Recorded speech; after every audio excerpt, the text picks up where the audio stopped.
Good morning everyone. आप सभी का स्वागत है युक्ति आईएएस पे। सबसे पहले हमारे चैनल पे नए हैं तो सब्सक्राइब कर लें, पुराने हैं तो लाइक कर दें, शेयर करें, कमेंट करें। आपको लगता है कोई क्वेश्चन पूछना चाहिए तो निश्चित तौर पे कमेंट सेक्शन में आप हमें क्वेश्चन पूछ सकते हैं। तो मैं जो ये सीरीज़ लेकर आया हूँ, मैं रविशंकर आपके लिए एक सीरीज़ लेकर आया हूँ। ये सीरीज़ में 2019 से 2013 तक के जो है मैं यूपीएससी प्रीलिम्स का पेपर सॉल्व करेंगे। अगर आप 2020 में यूपीएससी का प्रीलिम्स दे रहे हैं तो निश्चित तौर पे ये वीडियो देखें। ये वीडियो आपके लिए मस्ट है, पहली बात। दूसरी कि अगर आप पीसीएस भी दे रहे हैं, अन्य पीसीएस भी दे रहे हैं, तो प्रीवियस ईयर का क्वेश्चन निश्चित तौर पे देखना चाहिए। मैं कई बार बताऊंगा कि किस तरह से एक क्वेश्चन यहाँ पे जो पूछा गया यूपीएससी में और बाद में वो क्वेश्चन किसी पीसीएस में भी पूछा गया, राइट। तो शुरुआत करते हैं हम। इसका जो है ये सेकेंड पार्ट है। ये जो है 2019 का पेपर हम सॉल्व कर रहे हैं और इसका ये सेकेंड पार्ट है। पार्ट 1 में हमने 50 तक क्वेश्चन सॉल्व कर दिया था। तो पार्ट 2 में हम मूव करते हैं, 51 नंबर क्वेश्चन से हम स्टार्ट करते हैं। तो 51 का जो क्वेश्चन है वो क्वेश्चन रिलेटेड है पीवीटीजी को लेकर। पीवीटीजी क्या होता है? Particularly vulnerable tribe group. एक तरह से ये ट्राइब ग्रुप होता है। जैसे अंडमान में आपने देखा सेंटिनलीज, तो उस तरह का जो ग्रुप होता है सेंटिनली जिसको हम कहते हैं, तो वो पीवीटीजी के अंतर्गत आता है। तो हमने आपको कहा था कि डाटा जो है यूपीएससी नॉर्मली डाटा गलत देती है। तो यहाँ पे दो डाटा है, देखो। एक डाटा तो ये है कि इंडिया में 95 जो है पीवीटीजी है, और दूसरा डाटा ये है कि देश में 18 राज्य तथा एक संघ राज्य में पीवीटीजी है। तो इस दोनों में ऐसे कंडीशन में अगर आपको आंसर नहीं पता है इसका कि कितने एग्जैक्टली राज्य में है पीवीटीजी और कितने अभी अधिसूचित हैं, यानी कितने अभी तक शेड्यूल्ड है, तो एक आपको रिस्क लेना होगा ऐसी कंडीशन में। तो जहाँ तक इसका आंसर है 75, इंडिया में अभी टोटल जो है 75 के आसपास पीवीटीजी हैं, 95 नहीं है। तो ऑप्शन जो है 3 एलिमिनेट हो जाएगा, और 3 हमने एलिमिनेट कर दिया तो हमारा आंसर आ जाएगा, सिर्फ और सिर्फ एक ही आंसर आता है और वो आंसर है ऑप्शन सी।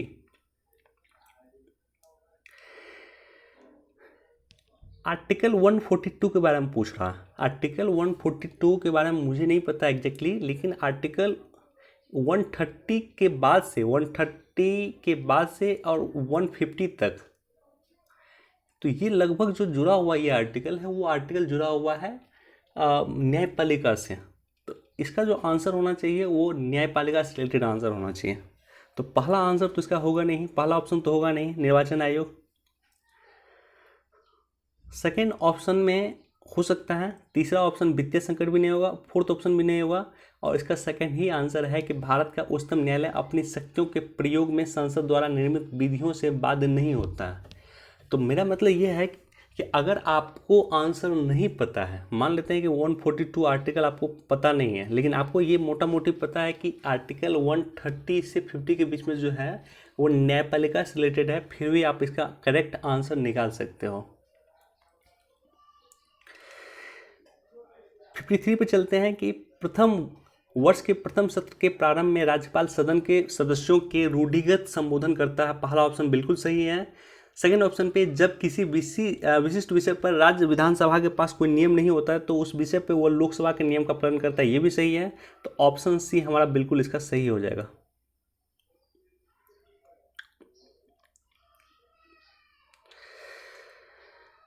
देखो 54 को लेकर चलते हैं। भ्रष्टाचार के विरुद्ध संयुक्त राष्ट्र कन्वेंशन, देखो इसको कहा जाता है UNCAC, United Nation Convention against corruption. जो है ये भूमि मार्ग, वायु मार्ग और जल मार्ग तीनों के तस्करी को रोकता है। तो बिल्कुल सही स्टेटमेंट है। करप्शन किसी भी प्रकार हो, चाहे भूमि के माध्यम से हो, चाहे समुद्र के माध्यम से हो, चाहे वायुयान के माध्यम से, इसको रोकता है। तो हमें पता है कि पहला स्टेटमेंट हमारे पास बिल्कुल सही है। तो हम अब ऑप्शन पे चलते हैं। पहला ऑप्शन अगर सही है तो बी तो होगा नहीं और सी भी नहीं होगा। तो यानी पहला या तो फर्स्ट होगा सही या डी सही होगा। तो 1 और 3 पहला में भी है, लास्ट में भी है, यानी तीसरा स्टेटमेंट बिल्कुल सही है। तो सेकेंड स्टेटमेंट पे देखते हैं या फोर्थ स्टेटमेंट को देखते हैं अब। तो सेकेंड स्टेटमेंट क्या है? यूएनसीएसी अब तक का पहला विधित बाध्यकारी सार्वभौमिक राष्ट्रीय भ्रष्टाचार निरोधी लिखित है। तो निश्चित तौर पे ये जो है लीगल बाइंडिंग है, याद रखिएगा ये जो है यूएनसीएसी ये लीगल बाइंडिंग है। स्टेटमेंट 2 सही है, पहला और दूसरा दोनों सही है। तो हमारे पास जो ऑप्शन बचता है ये ऑप्शन डी होता है कि आंसर इसका डी होगा। क्यों? क्योंकि पहला और दूसरा दोनों सही है और पहला दूसरा दोनों आता है सिर्फ डी में। देखो भारतीय वन संशोधन भी हुआ था कुछ दिन पहले, करंट में काफ़ी चर्चा में रहा था। फॉरेस्ट एक्ट में संशोधन हुआ था, फॉरेस्ट एक्ट 1927 में संशोधन हुआ था। तो पहला स्टेटमेंट पढ़ते हैं कि भारतीय वन अधिनियम 1927 में हाल में हुए संशोधन के अनुसार वन निवासियों को वन क्षेत्र में उगने वाले बांस को काट गिराने का अधिकार है। बिल्कुल गलत है।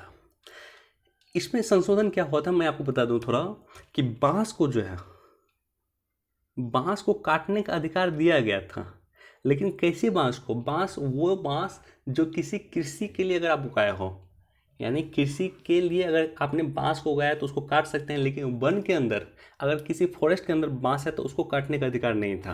राइट। तो यहाँ संशोधन करके यही दिया गया कि कृषि के लिए आप बांस उगा सकते हो। तो पहला स्टेटमेंट अगर हमारे पास गलत है तो ऑप्शन ये दोनों बचता है, या तो बी सही होगा या सी सही होगा।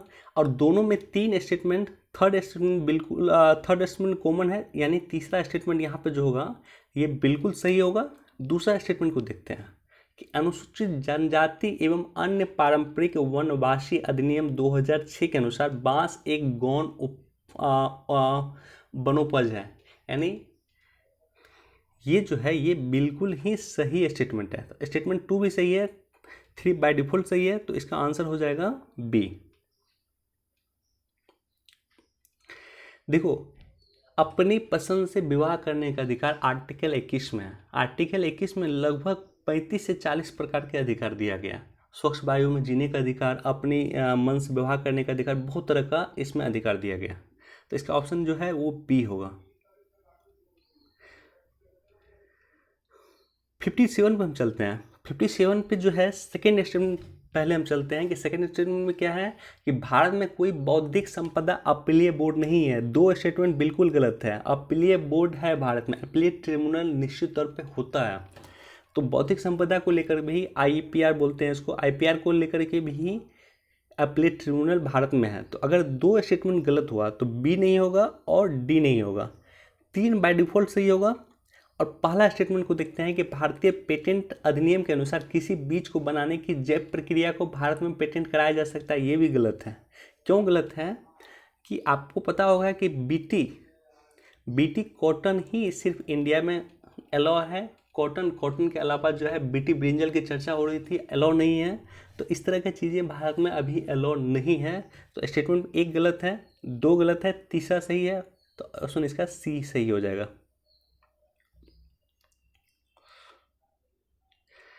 देखो पर्यावरण संरक्षण अधिनियम 1986 के बारे में है। पहला स्टेटमेंट ने किया है कि वह पर्यावरण संरक्षण की प्रक्रिया में लोक सहभागिता की आवश्यकता का और इसे हासिल करने की प्रक्रिया के रीति रिवाज का विवरण दे। बिल्कुल सही है। दूसरा है कि वह विभिन्न स्रोतों से पर्यावरणीय प्रदूषकों के उत्सर्जन या विसर्जन के मानक निर्धारण करे। ये भी सही है। ऑप्शन इसका सी सही है। 59 पे चलते हैं। देखो वेस्ट को लेकर के लगातार क्वेश्चन है इस पे। अगर इस पेपर में देखोगे 2019 के प्रीलिम्स में लगभग 3 क्वेश्चन वेस्ट को लेकर के आया था। तो आप इसको लेकर के तैयार कर लें कि 2020 के प्रीलिम्स का जो पेपर होगा उसमें भी वेस्ट को लेकर के निश्चित तौर पे क्वेश्चन आएगा। तो ये क्या है? सॉलिड वेस्ट को लेकर के है। सॉलिड वेस्ट 2016 का एक्ट क्या है?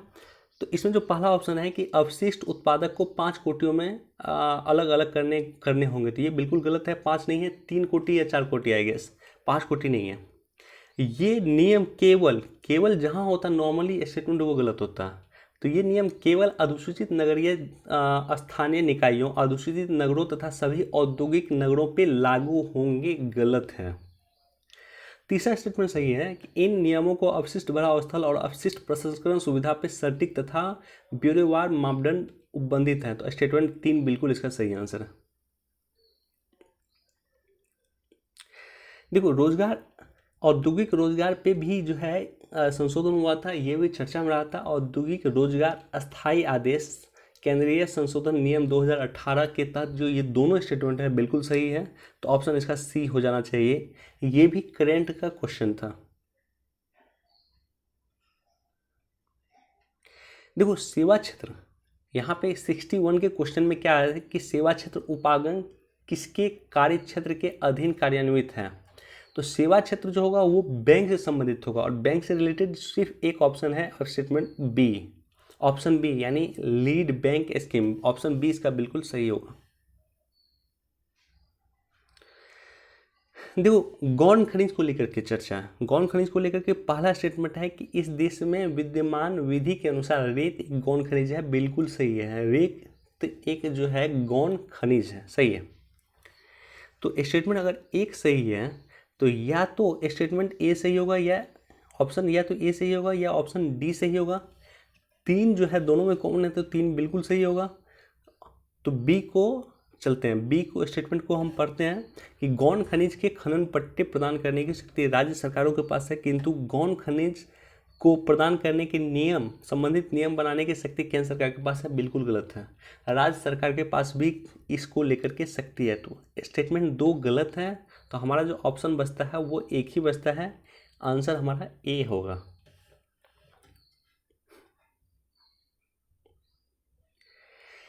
भारत में अधिकांश विदेशी ऋण सरकारी तत्वों के ऋणी होने के द्वारा है। सरकार का जो यानी सरकारी जो संस्था है भारत में सबसे अधिक विदेशी ऋण वही लेती है, ये स्टेटमेंट बिल्कुल गलत है। प्राइवेट संस्था सबसे अधिक विदेशी ऋण लेती है। दूसरा है कि भारत का सारा विदेशी ऋण जो है यूएस डॉलर के मूल्य वर्ग में है, स्टेटमेंट देखने से भी गलत लग रहा है। कि सारा क्यों होगा, भारत में जितना भी फॉरेस्ट रिजर्व है क्या वो डॉलर के फॉर्म में ही है, नहीं, बिल्कुल गलत है। तो इसका आंसर जो होगा वो डी होगा।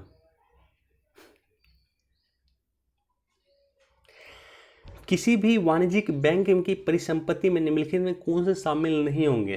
तो जमा जो होगा यानी डिपॉजिट अगर आप जमा करते हो, देखो डिपॉजिट जो जमा करती हो वो बैंक की एसेट्स नहीं है, बैंक की लायबिलिटी होती है। यानी अगर आपने किसी डिपॉजिट को, मान लेते हैं कि आप 1 लाख रुपए बैंक में जमा करते हो, तो बैंक का वो एसेट्स नहीं होगा, बैंक की वो लायबिलिटी होगी। बैंक का एसेट्स क्या होगा, बैंक का एसेट्स होता है कि वो किसी को लोन में अगर कोई अमाउंट देता है तो वो बैंक का एसेट्स माना जाता है। लेकिन बैंक के पास अगर कुछ जमा होता है तो वो बैंक की लायबिलिटी होती है, यानी बैंक का वो दायित्व होता है कि आने वाले समय में वो उतना पैसा आपको रिटर्न करेगा। तो इसका ऑप्शन जो है वो बी सही है। मुद्रा संकट के जोखिम को कम करने के लिए निम्नलिखित में किस कारक का योगदान है। तो यानी मुद्रा संकट अगर मान लेते हैं आता है, करेंसी क्राइसिस भारत में आता है, तो उसको कम कैसे किया जाएगा कि भारत के आईटी सेक्टर से विदेशी मुद्रा का अर्जन, निश्चित तौर पर पहला स्टेटमेंट बिल्कुल सही है। दूसरा स्टेटमेंट पे चलते हैं कि सरकारी व्यय को बढ़ाने से, अगर हमारे पास मुद्रा संकट है तो सरकारी व्यय को हम क्यों बढ़ाएंगे, तो स्टेटमेंट दो बिल्कुल गलत है। तीसरा चलते हैं विदेशी भारतीयों द्वारा भेजे गए धन से, निश्चित तौर पे ये सही है। तो पहला और तीसरा सही है, यानी ऑप्शन बी इसका सही आंसर होगा।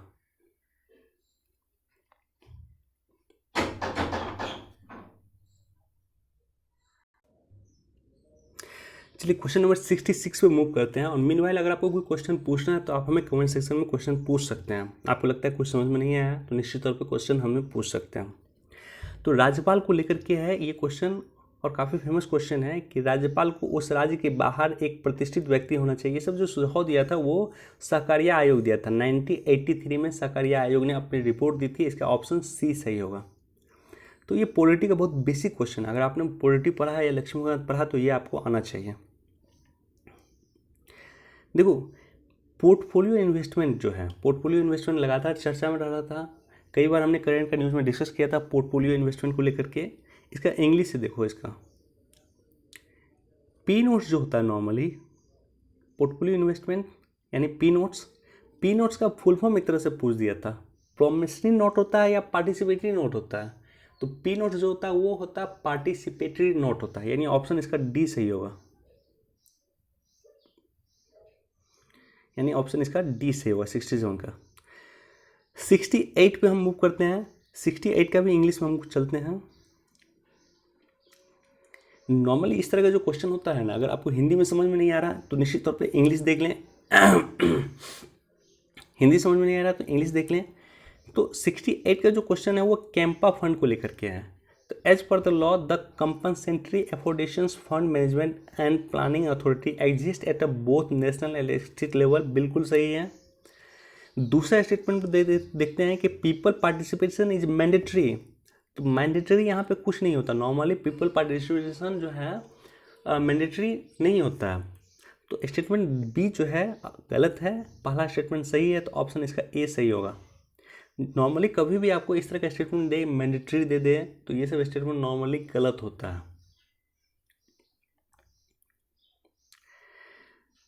69 पे चलते हैं। तो देखो, रेगुलेटर को लेकर के लगातार चर्चा बना हुआ था। ILNFS को लेकर के जो है रेगुलेटर चर्चा में था। सेबी पे जो है क्वेश्चन अराइज हुआ था, RBI पे क्वेश्चन अराइज हुआ था कि इन्होंने ILFS को जो है ढंग से रेगुलेट नहीं किया, और यही कारण है कि एक संकट क्राइसिस जो है भारत में क्रिएट हुआ। तो रेगुलेटर को लेकर के ही क्वेश्चन है कि रेगुलेट कौन रेगुलेट करेगा एक तरह से। जैसे क्वेश्चन में पढ़ के सुनाता हूँ कि भारत में दूरसंचार, बीमा, विद्युत जैसे क्षेत्रों में स्वतंत्र नियामकों का पुनरीक्षण निम्नलिखित में कौन करते हैं। तो ये जो है यानी रेगुलेटर को रेगुलेट कौन करता है, रेगुलेट को कौन रेगुलेट करता है। तो क्या नीति आयोग करता है? बिल्कुल नहीं। नीति आयोग जो है एक थिंक टैंक है। तो ऑप्शन जो है सी नहीं होगा, ऑप्शन डी नहीं होगा। क्या वित्त आयोग करता है? तो वित्त आयोग भी नहीं करता, वित्त आयोग महज वित्त की अनुशंसा करती है। तो ऑप्शन बी भी नहीं होगा। तो पहला ऑप्शन बिल्कुल इसका सही है, यानी संसद के द्वारा गठित समिति जो है और संसदीय विभाग संबंधी अस्थायी समिति ही जो है इसकी पुनरीक्षण कर सकती है, इसको रेगुलेट कर सकती है। यानी रेगुलेटर को रेगुलेट जो करेगी वो संसद के द्वारा बनी समिति ही करेगी।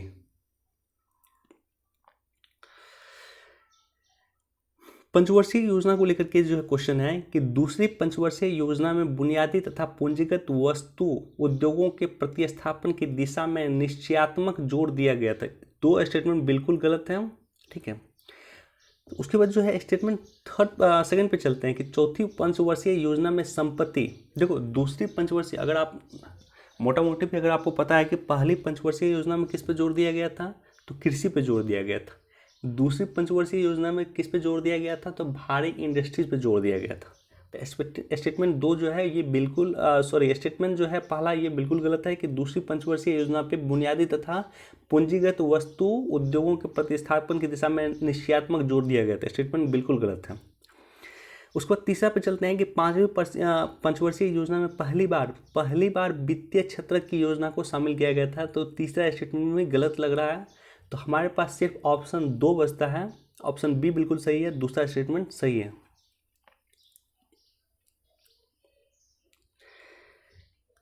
AIIB को लेकर के लगातार चर्चा में था।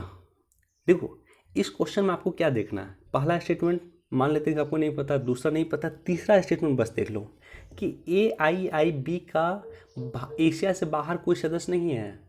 तो अगर तीसरा सही है तो पहला गलत होगा, पहला गलत होगा तो तीसरा सही है। क्यों? क्योंकि एक पहला स्टेटमेंट है कि एशिया में AIIB में 80 से अधिक सदस्य राष्ट्र शामिल हैं, और एशिया में तो 80 देश है भी नहीं। तो यानी तीसरा स्टेटमेंट क्या है कि AIIB में एशिया से बाहर कोई सदस्य शामिल नहीं है। तो निश्चित तौर पे AIIB में एशिया से बाहर सदस्य शामिल होंगे। क्यों शामिल होंगे?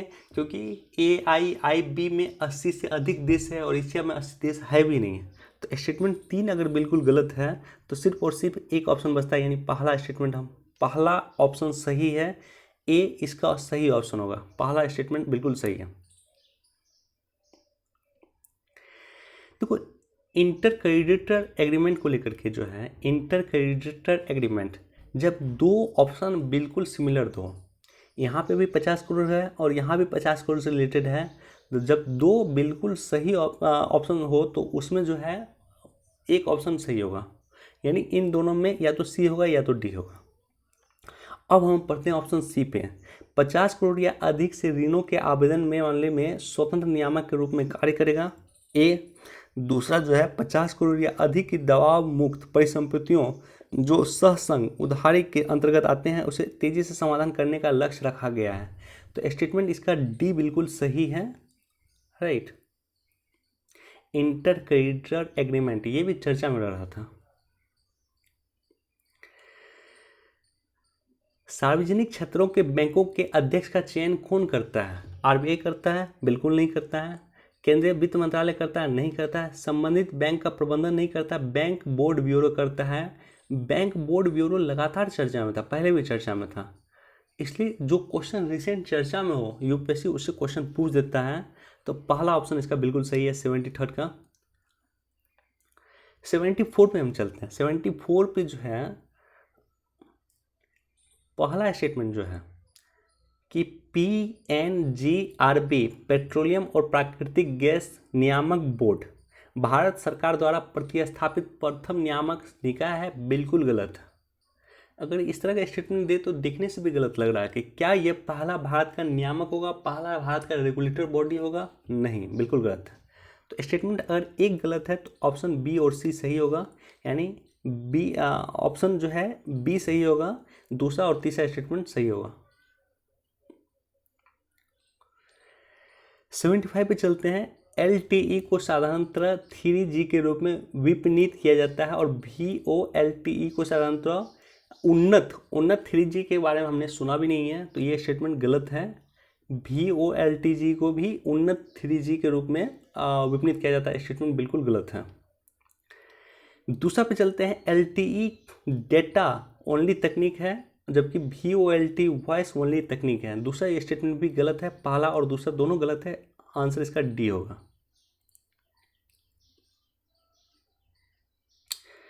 मातृत्व शोधन अधिनियम 2017 ये भी काफ़ी चर्चा में रहा है। मैटरनिटी एक्ट जो है अमेंडमेंट, ये भी काफ़ी चर्चा में रहा है। देखो इसको सबसे पहले हम पहला स्टेटमेंट को चलते हैं। गर्भवती महिला प्रसव पूर्व 3 महीने और प्रसव के बाद 3 महीने पे सवेतन अवकाश मिलेगा। यानी मान लेते हैं किसी महिला का अगर आज इनका बच्चे को जन्म दे सकती है, तो आज से 3 महीना पहले और आज के 3 महीना बाद ये जो 6 महीना का पीरियड होगा, इसके लिए उनको सवेतन अवकाश मिलेगा। दिखने से भी गलत स्टेटमेंट लग रहा है और नॉर्मली यूपीएससी डाटा गलत पूछती है, तो पहला ऑप्शन ये बिल्कुल गलत लग रहा है। दूसरा पे चलते हैं। शिशु गृहों वाले प्रतिष्ठानों के लिए माता को प्रतिदिन कम से कम 6 बार शिशु गृह जाने की अनुमति देना अनिवार्य है। दूसरा स्टेटमेंट भी गलत है, 6 बार नहीं 4 बार होता है। और इस तरह से अगर डाटा यूपीएससी दे तो डाटा अगर देती है तो नॉर्मली वो गलत होता है। तो हमारे पास सिर्फ तीसरा ऑप्शन बचता है, ऑप्शन इसका सी बिल्कुल सही है। ईज ऑफ डूइंग बिजनेस में कौन से उप सूचकांक नहीं होंगे? मान लेते हैं अगर आप एक कंपनी एस्टेब्लिश करते हो तो कंपनी में क्या चाहिए? निर्माण, आप कुछ ना कुछ वहाँ निर्माण करोगे तो निर्माण परमिट चाहिए।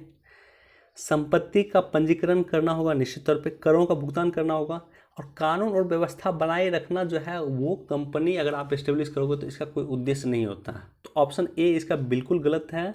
इसमें पूछता है कि कौन सा नहीं होना चाहिए, ईज ऑफ डूइंग इंडेक्स में नहीं आता है, तो ऑप्शन ए इसका बिल्कुल सही है।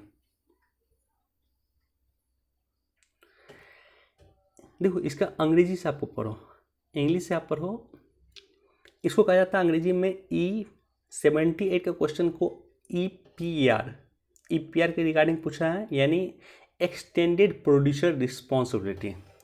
तो देखो इसका जो ऑप्शन है बिल्कुल सही आंसर है, वो ई वेस्ट मैनेजमेंट एक्ट 2011 के तहत ये आया है, एक्सटेंडेड प्रोड्यूसर रिस्पॉन्सिबिलिटी EPR।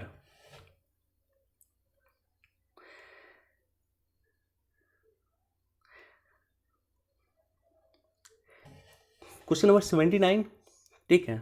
79 का क्या है कि एमएसपी जो है, यानी अगर सरकार एमएसपी दे रही है तो एमएसपी जो है किस रूप में दे रही है? तो केवल जो परिवहन लागत होगा उस पर दे रही है, केवल ब्याज लागत पर दे रही है।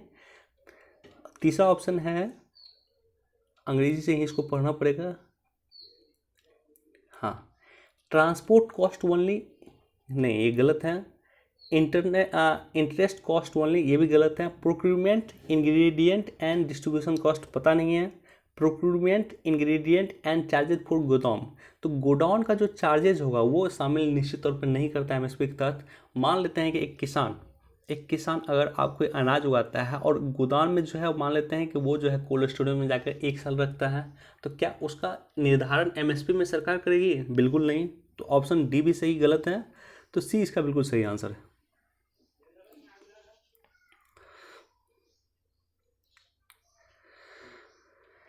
किसी भी देश में जो है सामाजिक पूंजी के संदर्भ में है, देखो सोशल कैपिटल के रिगार्डिंग क्या समझा जाता है, तो सोशल कैपिटल इसमें कहाँ समाज का यूज किया गया, तो समाज का वर्ड एक ही जगह यूज किया गया है ऑप्शन डी में, कि समाज में आपसी भरोसे और सामंजस्य का स्तर है। इसके अलावा किसी ऑप्शन में समाज शब्द का यूज नहीं किया गया, तो ऑप्शन जो है डी इनका बिल्कुल सही है। देखो इस तरह का क्वेश्चन आपको नहीं आएगा नॉर्मली, सोशल कैपिटल मैंने भी कभी नहीं पढ़ा था, आप भी कभी नहीं पढ़ोगे, लेकिन इस तरह का आपको वहाँ पे देखना होगा कि कहाँ पे समाज शब्द का प्रयोग किया गया। और इसका क्वेश्चन जो है, ये जो डिस्कस मैं कर रहा हूँ, इसका सारा क्वेश्चन अगर आपको लेना है तो हमारे टेलीग्राम चैनल पे आप जाकर ज्वाइन कर लेंगे। डिस्क्रिप्शन में टेलीग्राम चैनल का लिंक है, और व्हाट्सएप भी ग्रुप ज्वाइन कर सकते हैं, उसका भी लिंक दिया हुआ है। वहाँ से जाकर आपको इसका जो है क्वेश्चन मिल जाएगा PDF फॉर्म में, राइट। तो 81 पे चलते हैं। भारत के संविधान के अंतर्गत जो पहला स्टेटमेंट है, किसी भी केंद्रीय विधि को सांविधिक विधि के रूप में अवैध घोषित करने का किसी भी उच्च न्यायालय की अधिकारिता में नहीं है। यानी जो भारत सरकार लॉ बनाती है यानी संसद जो लॉ बनाती है, पार्लियामेंट जो लॉ बनाती है, उसको उच्च न्यायालय क्या उसको निरस्त नहीं कर सकता है, अवैध घोषित नहीं कर सकता है, बिल्कुल गलत है, कई बार किया गया है। दूसरा है कि भारत के संविधान के किसी भी संशोधन पे भारत का उच्चतम न्यायालय प्रश्न नहीं उठाएगा, बिल्कुल गलत है। आपको याद होगा कि NJAC को लेकर के 99 संशोधन जो हुआ था उसको अवैध घोषित भारत जो है न्यायालय ने कर दिया था, तो इसका डी बिल्कुल सही होगा। PPP को लेकर है, PPP विनिमय दर की गणना विभिन्न देशों के एक समान वस्तुओं और सेवाओं के मूल्य की तुलना से की जाती है, बिल्कुल सही है। दूसरा स्टेटमेंट, PPP डॉलर के संदर्भ में भारत विश्व की 6ठी सबसे बड़ी अर्थव्यवस्था है, बिल्कुल गलत है, छठा नहीं तीसरा पोजीशन पे है। After US and China, India was the third on PPP purchasing power priority, right. तो इसका जो ऑप्शन होगा वो बिल्कुल ए बिल्कुल सही होगा।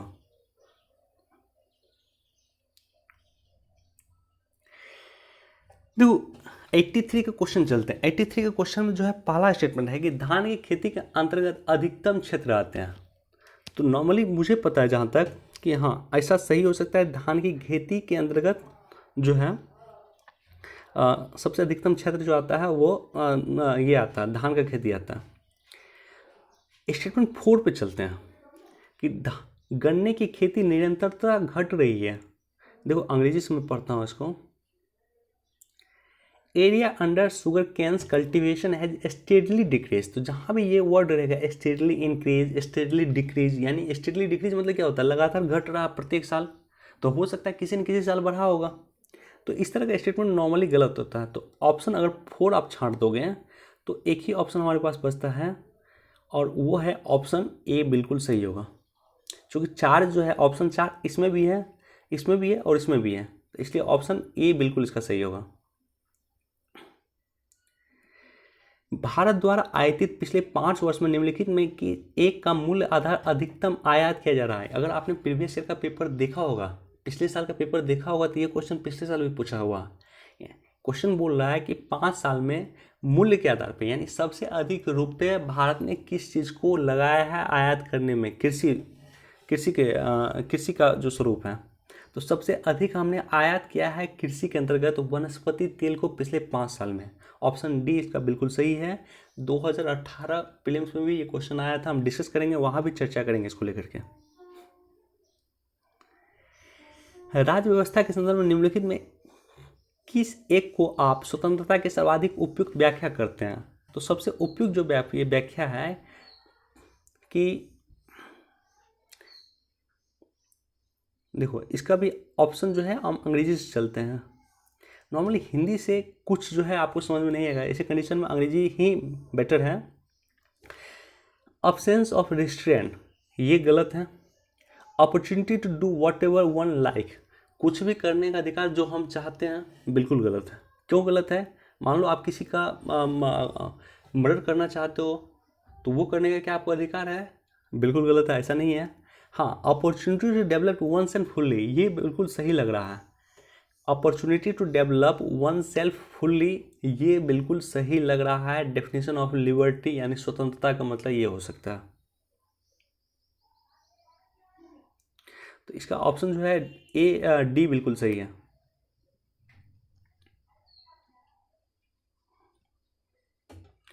भारत के रुपए की गिरावट को रोकने के लिए निम्नलिखित में कौन सा सरकार या रिजर्व बैंक के द्वारा किया जाने वाला सर्वाधिक संभावित उपाय नहीं है? तो इसका जो है डी ऑप्शन बिल्कुल सही है। एक प्रसरणशील मौद्रिक नीति का अनुसरण, बिल्कुल डी जो है इसका बिल्कुल सही ऑप्शन है। देखो, डाटा लोकलाइजेशन को लेकर के लगातार चर्चा में रहा था। डाटा लोकलाइजेशन पे इस बार 2 क्वेश्चन पूछा था और काफ़ी बार हम लोगों ने भी डिस्कस किया था करंट में। तो पहला स्टेटमेंट हम पढ़ते हैं कि वे यह सुनिश्चित करेंगे कि उसके द्वारा संचालित भुगतान प्रणालियों के संबंधित एक आंकड़े प्रणाली के अंतर्गत केवल भारत में भंडारित किए जाते हैं। तो ये बिल्कुल सही गलत है।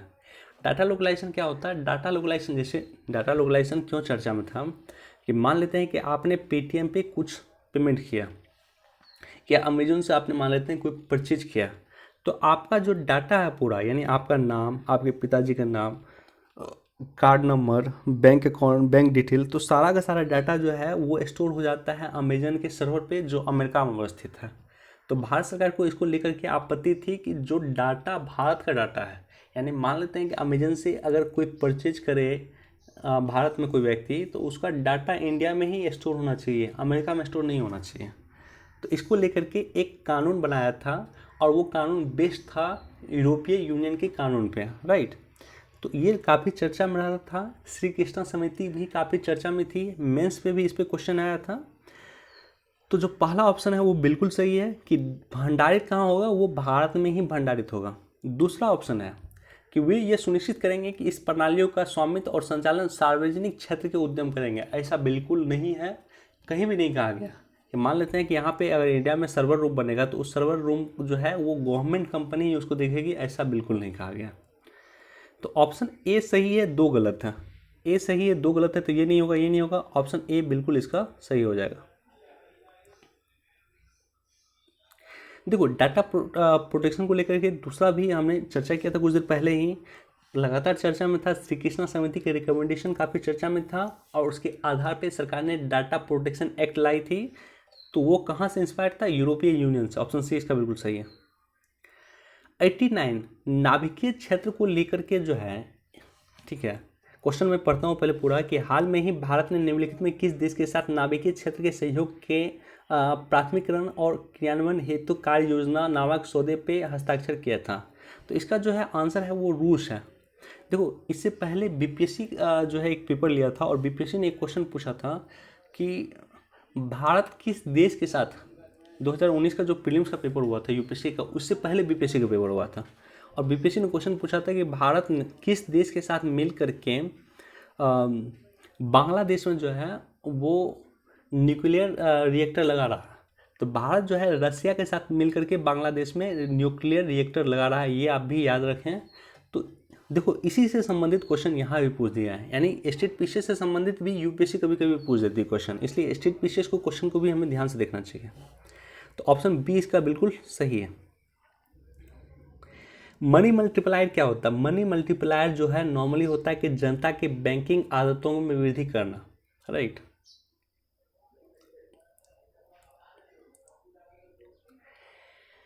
देखो, ऑगमेंटेड रियलिटी क्या होता है? ऑगमेंटेड रियलिटी में एक छद्म वातावरण में सृजित हो जाता है तथा भौतिक संसार को पूर्णतः बहिष्कृत करता है, बिल्कुल गलत है। यानी क्या पूरी तरह से जो है फिजिकल वर्ल्ड एलिमिनेट होता है ऑगमेंटेड रियलिटी के अंतर्गत? बिल्कुल गलत है, ऐसा नहीं होता है।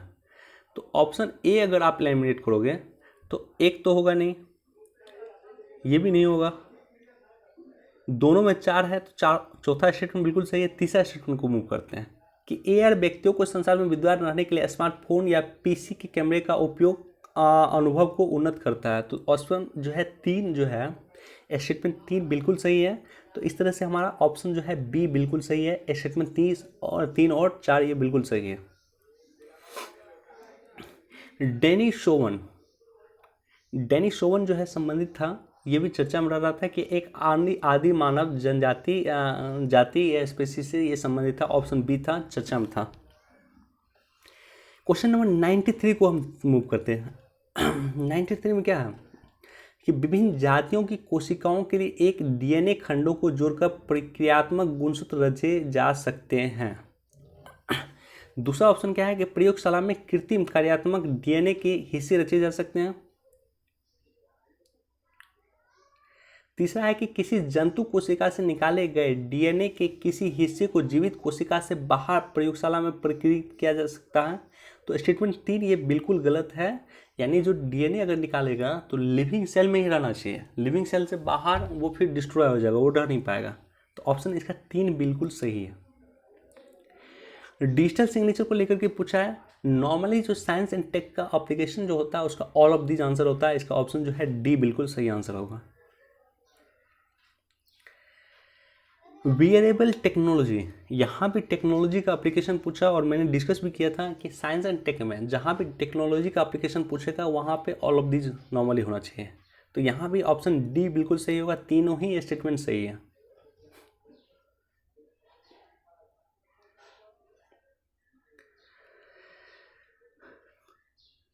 देखो 96 का अंग्रेजी में चलता हूँ, हिंदी में पता नहीं चल ज़्यादा। हाँ, RNA interference technology has gained popularity in the last few years. Why? It is used in developing gene silencing therapy. A बिल्कुल इसका सही है। It can be used to develop therapies for the treatment of cancer. इसका cancer से इसे इलाज हो सकता है। 2 भी सही है। तो पहला और दूसरा सही है, तो सिर्फ एक ऑप्शन बचता है हमारे पास, ऑप्शन ए इसका बिल्कुल सही है। देखो क्वेश्चन नंबर 97 भी आप चलोगे तो ब्लैक होल्स को लेकर के चर्चा में रहा था।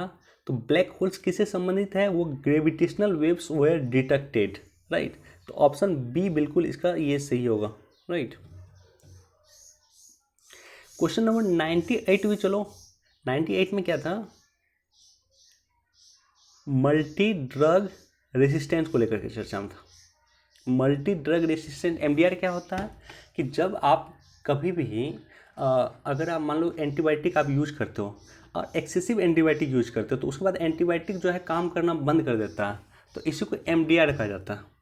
तो पहला जो ऑप्शन है कि ये तो पहली बात ये जो है संबंधित है वो एंटीबायोटिक से संबंधित है, जेनेटिक से संबंधित नहीं है। तो ऑप्शन 1 बिल्कुल गलत है। दूसरा option taking incorrect dose of the antibiotic to cure diseases, ये बिल्कुल सही है। तो इसी को तो MDR कहा जाता है। तो ऑप्शन 1 हमारे पास बिल्कुल गलत है, 2 सही है, ठीक है। तो ऐसे कंडीशन में या तो ऑप्शन बी हो सकता है या ऑप्शन डी हो सकता है। तो चौथा स्टेटमेंट चलते हैं, multiple chronic disease in some people, ये भी गलत है। तो ऑप्शन बी इसका बिल्कुल सही है। CRISPR-9 ये लगातार 2018 के पेपर में भी पूछा है, 19 में भी ये पूछा है। Cas9 क्या टेक्नोलॉजी है? Cas9 टेक्नोलॉजी है जीन एडिटिंग का। तो ऑप्शन ए इसका बिल्कुल सही है कि a molecular use in the target gene editing. Question number 100 पे चलते हैं, अंतिम क्वेश्चन है। क्वेश्चन पहला स्टेटमेंट पढ़ते हैं कि कौन सा सही नहीं है, ये पूछ रहा। पहला स्टेटमेंट क्या है, hepatitis virus is transmitted must like HIV। चलो हमें नहीं पता। दूसरा पे मूव करते हैं, hepatitis B unlike therapy C does not have a vaccine. क्या हेपेटाइटिस बी का वैक्सीन नहीं है? बिल्कुल गलत है। दूसरा नंबर बिल्कुल गलत है। क्यों गलत है कि आपने इंद्रधनुष कार्यक्रम सुना होगा। इंद्रधनुष में जो है 60 टीके बच्चों को पढ़ते हैं, उस 60 टीके में एक टीके हेपेटाइटिस बी का भी टीका होता है, राइट। तो टीका यहाँ पे कह रहा है कि हेपेटाइटिस बी का बना नहीं है, स्टेटमेंट बी बिल्कुल गलत है। तो चलो हमने 100 क्वेश्चन बिल्कुल डिस्कस किया है, 100 क्वेश्चन। यहाँ पे अगर आपको कहीं कोई क्वेश्चन होगा, कन्फ्यूजन होगा तो उस कमेंट सेक्शन में हमें लिख सकते हो, या कोई क्वेश्चन पूछना होगा तो निश्चित तौर पर हमें पूछ सकते हो। नेक्स्ट जो मेरा वीडियो सीरीज होगा उसमें जो है हम 2018 का पेपर मैं कम्प्लीटली कोशिश करूँगा एक ही वीडियो में जो है सारा का सारा पेपर का डिस्कस करने का, राइट। तो चलिए बहुत बहुत धन्यवाद, thank you so much. Please do like share and subscribe, thank you.